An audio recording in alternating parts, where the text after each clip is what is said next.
जय हिंद। स्वागत करता हूँ आप सभी की हमारे अपने यूट्यूब चैनल सोल्जर्स आर्मी तैयारी पर। तो आज जो हम लोग प्रीवियस ईयर पेपर करेंगे, देखो सोल्जर जीडी का, जो कि रहेगा आपका जाट रेजिमेंट सेंटर बरेली एलयूसी का। ठीक है।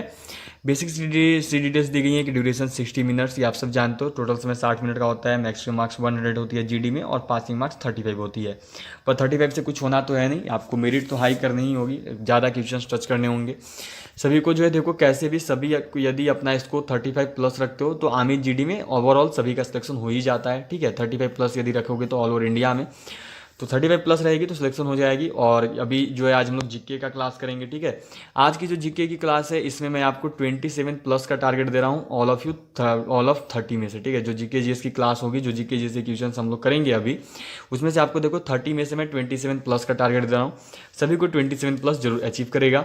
27 प्लस 27 भी नहीं, मतलब कि आपको देखो 28, 29 या फिर 30 क्वेश्चन जो है सही करने होंगे इनमें से। ठीक है।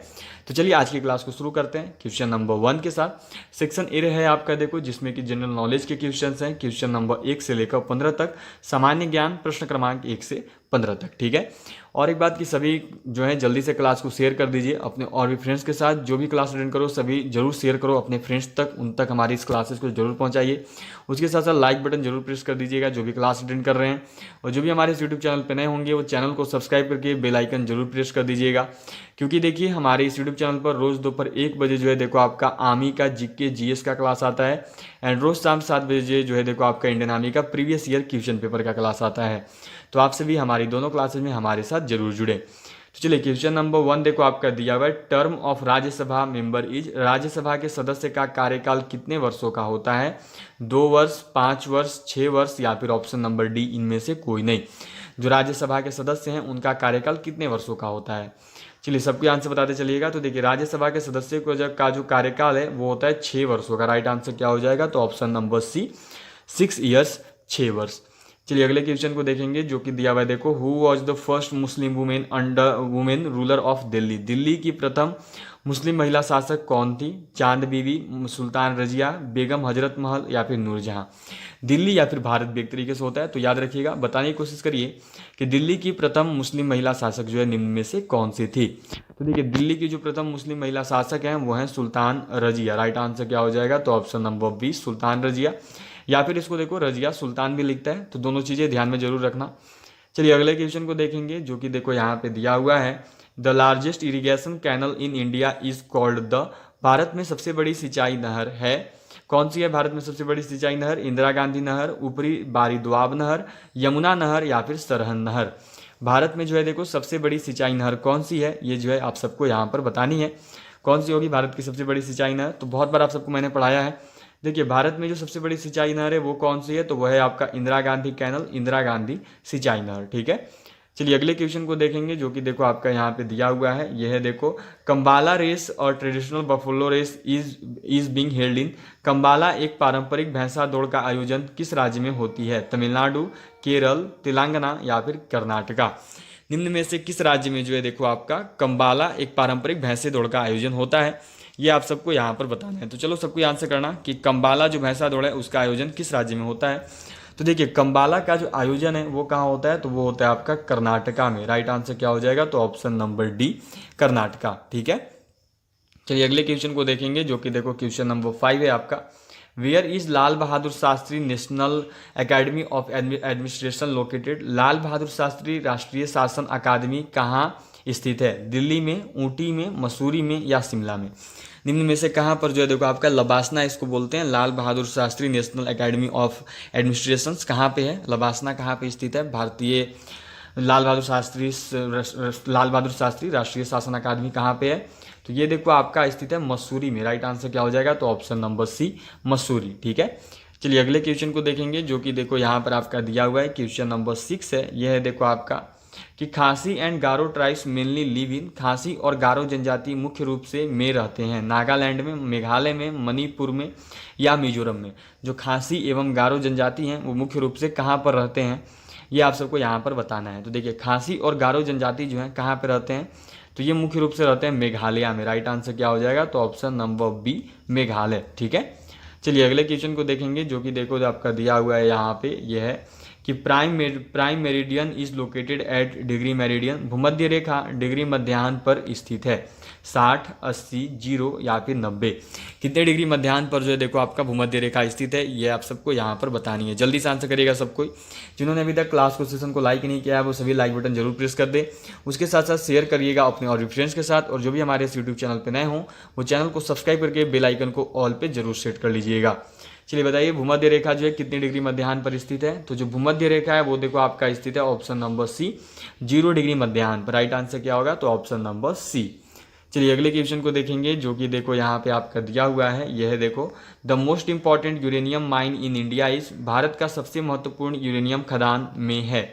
जादूगोड़ा में, वासी में, मनावल कुरीची में या फिर गौरी बिदानूर में। बहुत बार आप सबको पढ़ाया है, अभी जब राष्ट्रीय खदान वाला क्लास लिया था दोपहर 1 बजे जीके जीएस में, उसमें सबको मैंने ये क्लियर किया था।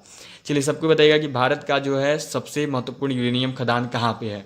तो देखो भारत का जो सबसे महत्वपूर्ण यूरेनियम खदान है वो आपका स्थित है जादूगोड़ा में। राइट आंसर क्या हो जाएगा, तो ऑप्शन नंबर ए, जादूगोड़ा। ठीक है, चलिए बढ़ते हैं अगले क्वेश्चन की ओर जो कि देखो यहाँ पर आपका दिया हुआ है। यह देखो the first session of the Congress was held in, Congress का प्रथम अधिवेशन कहाँ पर हुआ। कलकत्ता में, बॉम्बे में, सूरत में या फिर दिल्ली में। निम्न में से कहाँ पर जो है देखो आपका कांग्रेस का प्रथम अधिवेशन, फर्स्ट सेशन जो है हुआ था, ये आप सबको यहाँ पे बतानी है। चलिए जल्दी सबको आंसर करना कि कांग्रेस का जो है प्रथम अधिवेशन कहाँ पे हुआ था। तो लगभग सभी जान रहे हैं कांग्रेस का जो प्रथम अधिवेशन है वो आपका हुआ था बॉम्बे में। राइट आंसर क्या हो जाएगा, तो ऑप्शन नंबर बी, बॉम्बे। ठीक है, चलिए अगले क्वेश्चन को देखेंगे जो कि देखो यहाँ पर आपका दिया हुआ है। क्वेश्चन नंबर 10 है ये दी हुई है देखो, विच of the among following is an important tribe of the Dhauladhar range, निम्न में से धौलाधर पर्वतमाला की मशहूर जनजाति का नाम बताओ। थारू, गद्दी, अबोर या फिर लेप्चा। निम्न में से जो है धौलाधर पर्वतमाला की मशहूर जनजाति का नाम क्या है। तो देखिए धौलाधर पर्वतमाला की जो मशहूर जनजाति है उसको गद्दी के नाम से जानते हैं। ये ऑप्शन नंबर बी में है, गड्डी लिखा हुआ है पर गद्दी होना चाहिए था। ठीक है, बी जो आपका मशहूर जनजाति है धौलाधर पर्वतमाला की वो गद्दी है। ठीक है, चलिए अगले क्वेश्चन को देखेंगे जो कि देखो यहाँ पे आपका दिया हुआ है। Which of the following kingdoms were associated with the life of Buddha, निम्न में से कौन से राज्य बुद्ध के जीवन से जुड़े थे। कौन सा राज्य जुड़ा हुआ है देखो, अवंती, मगध, कोसल या फिर गंधार। कौन सा राज्य जो है देखिए आपका गौतम बुद्ध के जीवन से जुड़ा हुआ है। कौन सा राज्य जुड़ा हुआ है, बहुत बार आप सबको पढ़ाया है, सभी आंसर करना। तो देखिए गौतम बुद्ध के जीवन से जुड़ा हुआ जो राज्य है वो है आपका कोसल, क्योंकि यहाँ पर इन्होंने अपने उपदेश दिए थे। ठीक है, राइट आंसर क्या होगा, तो ऑप्शन नंबर सी, कोसल हो जाएगी। चलिए अगले क्वेश्चन को देखेंगे जो कि देखो यहाँ पर आपका दिया हुआ है। यह देखो कि the air that contains moisture to its fully capacity, आर्द्रता को पूरे तौर पर ग्रहण करने के पश्चात हवा कहलाती है। सैचुरेटेड एयर, भरी हुई हवा, स्पेसिफिक ह्यूमिडिटी, विशिष्ट आर्द्रता, रिलेटिव ह्यूमिडिटी, सापेक्षिक आर्द्रता या फिर एब्सोल्यूट ह्यूमिडिटी, शुद्ध आर्द्रता। क्या होता है, आर्द्रता को पूरे तौर पर ग्रहण करने के पश्चात जो है हवा क्या कहलाती है, ये आप सबको यहाँ पर बताना है। तो देखिए हवा को जब पूरे तौर पर हवा जो है आर्द्रता को जब पूरे तौर पर ग्रहण कर लेती है तो उसको देखो सैचुरेटेड एयर बोलते हैं। ठीक है, ऑप्शन नंबर ए जो है इस क्वेश्चन का राइट आंसर है। चलिए अगले क्वेश्चन को देखा जाए जो कि यहाँ पे देखो आपका दिया हुआ है। यह देखो कि who was admired as tempestuous Hindu in 1893 in the world parliament of religious in Chicago. क्या देखो 1853, याद रखिएगा ये हिंदी में जो है थोड़ा सा गलत हो गया है, यहाँ पे 1893 होना चाहिए। जो यहाँ पे 1853 ये आपको दिख रहा है इस जगह पे देखो ये 1893 है। ठीक है, 1893 के शिकागो में होने वाली विश्व धार्मिक सभा में किसे एक प्रभावशाली हिंदू के रूप में सराहा गया। स्वामी दयानंद सरस्वती, स्वामी विवेकानंद, रविंद्रनाथ टैगोर या फिर गौतम बुद्ध। किसे जो है देखिए आपका यहाँ पे शिकागो में हुई 1893 की विश्व धार्मिक सभा में एक प्रभावशाली हिंदू के रूप में सराहा गया था। तो वो कौन थे, तो वो थे देखिए आपके स्वामी विवेकानंद। राइट आंसर क्या हो जाएगा, तो option number B, Swami Vivekananda. ठीक है, चलिए अगले क्वेश्चन को देखेंगे जो कि देखो यहाँ पे आपका दिया हुआ है। यह देखो headquarters of which bank are located in Manipal Karnataka, किस बैंक का मुख्यालय मणिपुर और कर्नाटक में स्थित है। Syndicate bank, corporation bank, Canara bank या फिर विजया बैंक। ध्यान से यहाँ पे देखिए, यहाँ देखो मणिपाल लिखा हुआ है और मणिपाल कर्नाटका है। यहाँ पे मणिपुर और कर्नाटक, ठीक है, ये दोनों अलग अलग राज्य हो गए और यहाँ पे मणिपाल कर्नाटका लिखा हुआ है, याद रखिएगा। राइट जो है वो देखो आपका इंग्लिश वाला है। ठीक है, मणिपाल कर्नाटका जो है सही है, ये मणिपुर नहीं, यहाँ पे मणिपाल होना चाहिए था। मणिपाल कर्नाटका में जो है देखो आपका सिंडिकेट बैंक का मुख्यालय स्थित है। ठीक है, चलिए अगले क्वेश्चन को देखेंगे, जो कि यहाँ पे देखो आपका दिया हुआ है कि Meenambakkam international airport is in, Meenambakkam अंतर्राष्ट्रीय हवाई अड्डा है बेंगलुरु में है, चेन्नई में है, कोयम्बटूर में है या फिर हैदराबाद में है। जो मीनाबक्कम अंतर्राष्ट्रीय हवाई अड्डा है वो निम्न में से कहाँ पर स्थित है? तो जो मीनाबक्कम अंतर्राष्ट्रीय हवाई अड्डा है वो आपका स्थित है चेन्नई में। राइट आंसर क्या हो जाएगा? तो ऑप्शन नंबर बी चेन्नई। ठीक है, चलिए तो 15 जीके के क्वेश्चंस आपके हो चुके हैं। ठीक है, अभी स्कोर मत बताओ क्योंकि आज आपको टोटल 30 क्वेश्चंस में से बतानी है। तो चलिए आगे बढ़ते हैं। अब जो हम लोग साइंस के क्वेश्चंस को देखेंगे, चलिए शुरू करते हैं। शुरू करने में देखो आपके जो है अब सेक्शन बी में बी होंगे। ठीक है, सेक्शन बी में जो है देखो आपकी जनरल साइंस के क्वेश्चन होंगे। क्वेश्चन नंबर 16 to 30, 16 से 30 तक। सामान्य विज्ञान प्रश्न क्रमांक 16 से 30 तक। तो चलिए शुरू करते हैं। क्वेश्चन नंबर 16 देखते हैं और साइंस सेक्शन का क्वेश्चन नंबर 1 ये दिया हुआ देखो कि टूथ डे की starts when pH of mouth is lower than, मुंह का पीएच मान से कम होने पर दांतों का क्षय प्रारंभ हो जाता है। 10 से कम होने पर, 7 से कम होने पर, 5.5 से कम होने पर, या फिर ऑप्शन नंबर डी में देखो 8 से कम होने पर। तो अभी बहुत बार आप सबको पढ़ाया है, जो दोपहर 1 बजे पीएच वैल्यू वाला क्लास लिया था उस पर भी मैंने क्लियर कर दिया था। तो देखिए मुंह का जो पीएच मान है जब आपका 5.5 से कम हो जाता है तब जाकर दांतों का क्षय टूथ डे की स्टार्ट होता है। ठीक है, चलिए अगले क्वेश्चन को देखेंगे, जो कि यहाँ पे देखो आपका दिया हुआ है। नेक्स्ट क्वेश्चन है देखो, the melting point of copper is, तांबे का गलनांक डिग्री सेल्सियस होता है। नन ऑफ दीज, या फिर 1085 डिग्री सेल्सियस, या फिर 100 डिग्री सेल्सियस, या फिर 1038 डिग्री सेल्सियस। जो तांबा है, तांबे का गलनांक कितना होता है? तो देखिए तांबे का जो गलनांक है मेल्टिंग पॉइंट ऑफ कॉपर जो है वो होता है 1085 डिग्री सेल्सियस। ठीक है, राइट आंसर क्या होगा? तो option number B 1085 degree Celsius. चलिए अगले क्वेश्चन को देखेंगे, जो कि यहाँ पे देखो आपका क्वेश्चन नंबर 18 है। The molecular formula of cane sugar is, गन्ना चीनी का आणविक सूत्र है। ये आप सबको यहाँ पे बताना है कि गन्ना चीनी का जो है आणविक सूत्र क्या होता है। जिन्होंने अभी तक क्लास को सेशन को लाइक नहीं किया है वो सभी जल्दी से लाइक करिए, उसके साथ साथ शेयर करिए अपने और भी फ्रेंड्स के साथ। और जो भी हमारे इस यूट्यूब चैनल पर नए होंगे वो चैनल को सब्सक्राइब करके बेल आइकन को ऑल पे जरूर सेट कर लीजिएगा। तो देखिए गन्ना चीनी का गन्ना चीनी का जो आणविक सूत्र है वो है देखो आपका C12H22O11। ठीक है, याद रखिएगा गन्ना चीनी का आणविक सूत्र क्या है। तो गन्ना चीनी का जो आणविक सूत्र है वो होता है C12H22O11।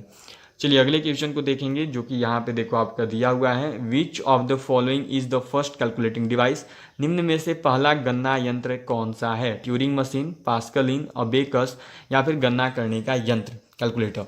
निम्न में से जो है सबसे पहला गन्ना यंत्र कौन सा था? सबसे फर्स्ट कैलकुलेटिंग डिवाइस जो है निम्न में से कौन सी थी? ये जो है आप सबको यहाँ पर बताना है। तो चलिए जल्दी से आंसर करिएगा कि पहली जो है यहाँ पे देखो आपकी कैलकुलेटिंग डिवाइस कौन सी थी। तो देखिए पहली कैलकुलेटिंग डिवाइस जो है किसको जाना जाता है? तो वो जाना जाता है अबेकस को। राइट आंसर क्या हो जाएगा? तो ऑप्शन नंबर सी अबेकस। ठीक है, चलिए अगले क्वेश्चन को देखेंगे, जो कि यहाँ पे देखो आपका दिया हुआ है। नेक्स्ट क्वेश्चन है देखो आपकी, वॉट डू यू, क्या लिखा हुआ देखो, what do you understand by Atmos,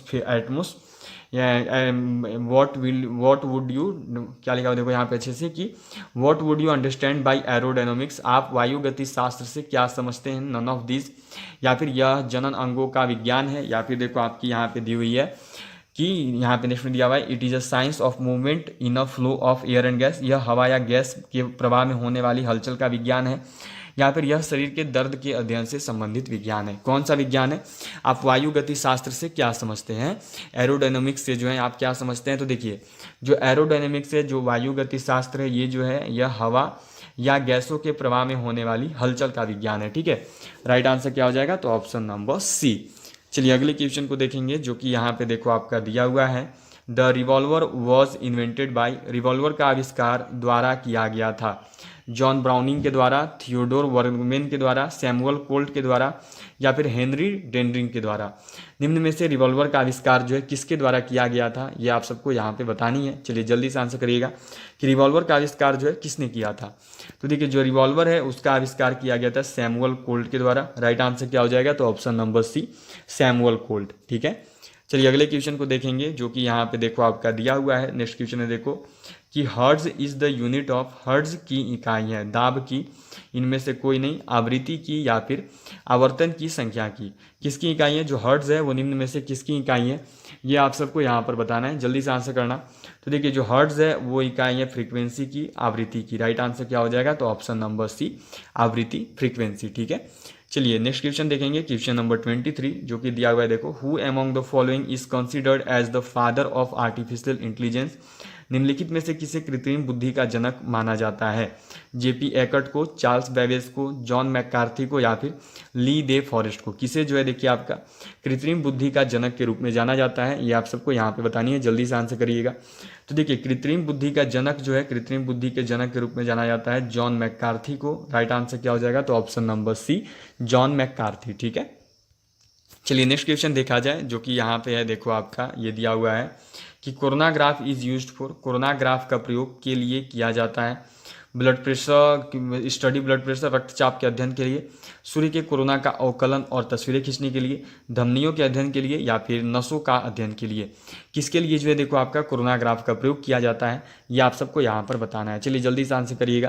तो देखिए जो कोरोनाग्राफ है इसका प्रयोग करते हैं सूर्य के कोरोना का अवकलन करने के लिए और तस्वीरें खींचने के लिए। ठीक है, चलिए अगले क्वेश्चन को देखेंगे, जो कि यहाँ पर देखो आपका दिया हुआ है। नेक्स्ट क्वेश्चन है देखो कि विच of the following is of primary fuel, प्राथमिक ईंधन कौन सा है? इनमें से कोई नहीं, चारकोल, कोयला या पेट्रोलियम। निम्न में से कौन सा जो है देखो आपका एक प्राथमिक ईंधन है, ये आप सबको यहाँ पे बताना है।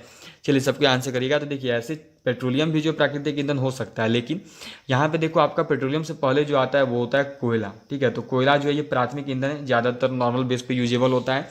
राइट आंसर क्या होगा? तो सी, जो कोयला है ये एक प्राथमिक ईंधन है, याद रखिएगा। और जो पेट्रोलियम बोलते हो तो पेट्रोलियम हो सकती है लेकिन होगी नहीं, क्योंकि यहाँ पे कोयला दिया हुआ है। कोयला जो है प्राइमरी फ्यूल के रूप में यूज किया जाता है कहीं पे भी। चलिए अगले क्वेश्चन को देखेंगे, जो कि यहाँ पर देखिए आपका दिया हुआ है कि botany is the study of, वनस्पति विज्ञान का अध्ययन है। किसका अध्ययन है वनस्पति विज्ञान? पक्षियों के जीवन का, मानव जीवन का, जानवरों के जीवन का या फिर पौधों के जीवन का? जिन्होंने अभी तक क्लास को लाइक नहीं किया वो जल्दी से लाइक करिए, उसके साथ साथ शेयर करिए अपने और भी फ्रेंड्स के साथ, और जो भी हमारे यूट्यूब चैनल पर नए होंगे वो चैनल को सब्सक्राइब करके बेल आइकन जरूर प्रेस कर लीजिएगा। तो वनस्पति विज्ञान किसका अध्ययन है? तो जो वनस्पति विज्ञान है ये अध्ययन है देखो प्लांट्स लाइफ का, पौधों के जीवन का। राइट आंसर क्या हो जाएगा? तो ऑप्शन नंबर डी।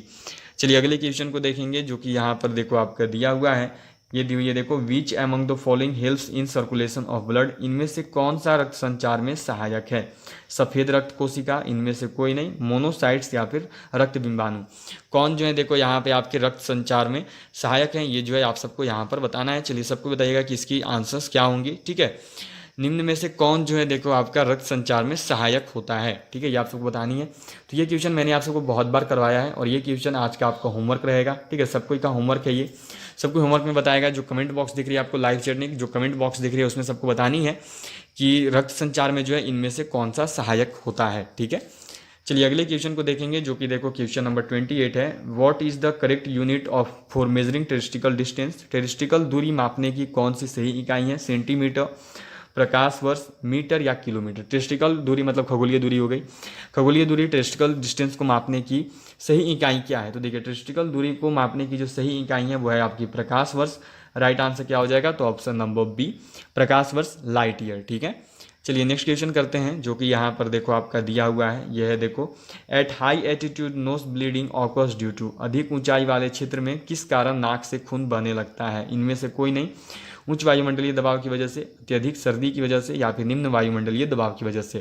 तो देखिए जो सरफेस है ना, जब आप किसी भी सरफेस, जो धरती है, धरती से आप देखिए जितना ऊपर जाएंगे उतना ही जो है वायुमंडलीय दबाव कम होगा। याद रखिएगा, जितना ऊपर जाओगे उतना ही वायुमंडलीय दबाव जो है कम होने लगता है। ठीक है, तो यहाँ पे अत्यधिक ऊंचाई पे आप चले गए हैं तो वो किस वजह से होगा? तो वो होगा निम्न वायुमंडलीय दबाव की वजह से, क्योंकि आप जितना ऊंचा जाइएगा वायुमंडलीय दबाव उतनी ही कम होगी। और आप ऊंचा चले गए उसके बाद जब आपकी निम्न वायुमंडलीय दबाव हो जाएगी तब जाकर नाक से आपका जो है खून बहने लगता है। ठीक है, चलिए अगले क्वेश्चन को देखेंगे, जो कि यहाँ पर देखो आपका दिया हुआ है, क्वेश्चन नंबर 30 है। यह है देखो फोटोसिंथेसिस ऑकर्स मैक्सिमम इन, प्रकाश संश्लेषण में अधिकतम होता है सफ़ेद रोशनी में, लाल रोशनी में, नीले रोशनी में या फिर हरे रोशनी में?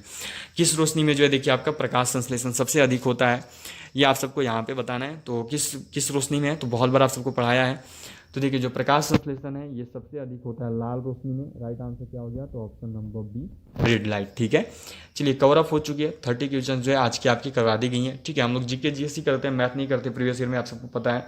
तो 30 क्वेश्चन आपकी हो चुकी हैं। सब कुछ अपना स्कोर जरूर बताइएगा कि आज की जो 30 क्वेश्चन हुई इसमें से आप सभी ने कितना स्कोर किया 30 क्वेश्चन में से। ठीक है, सबको बता देना। उसके साथ साथ जो होमवर्क दिया है उसका आंसर बताना मत भूलना। सभी कोई जो है होमवर्क का आंसर जरूर बताइए।